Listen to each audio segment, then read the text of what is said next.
It's impossible for fans to not pick a side, but good luck choosing between the real-life Edward and Jacob. Taylor Lautner is quick to connect. Seattle. Seattle, the actual. The actual Seattle. Have you spent much time in the actual Seattle? Not a ton. I've been a few times, but it's, you know, in and out. Yeah. When you are there, yeah, do people's brains explode a little bit when they see you? Is it like, he's actually here? I wouldn't say no. I mean, I love it there, so it's always great going back. Robert Pattinson has a quiet warmth, especially if you show him your toddler's Halloween costume. She's Team Edward, evidently. That's sweet. Everyone always assumes that Edward has fangs. That no one's noticed that I don't have them. No, I don't think they care. They're just gonna go with it. You know, it's the legend. In Breaking Dawn, Taylor's famous physique reappears as expected, but not as much as initially planned. Did you count the number of times you were without a shirt versus with a shirt, and which one wins? Beforehand, I did, because I was like, look, this is a character-driven movie, and that's what I want the focus to be on. So I was able to negotiate those scenes down as much as possible. He's also learned how to negotiate fame with surprising ease.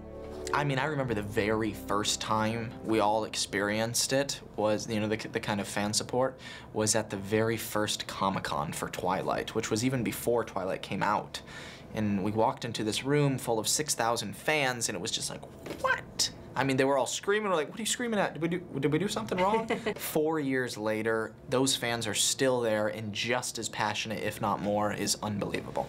Instant notoriety has felt less natural to Rob. Did the attention that you have gotten from all of this ever feel normal, or is it still surreal? It's still totally surreal to me, but I've kind of, I guess, created a kind of a way to process it in my mind now. I mean, I guess once it's happened, once you've gone into 150 rooms, I guess, or 250 rooms where everyone's screaming and going crazy, like, you kind of learn to accept it a little bit, but really, it has not even an essence of reality at all about it.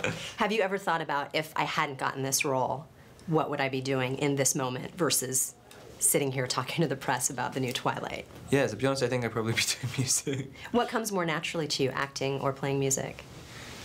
It's different aspects. You have more control in music, and so it's kind of, it's easier to, you don't need to trust anyone apart from yourself. I mean, whereas film, it's a totally different aspect. You have to have your team player mentality hat on. Right.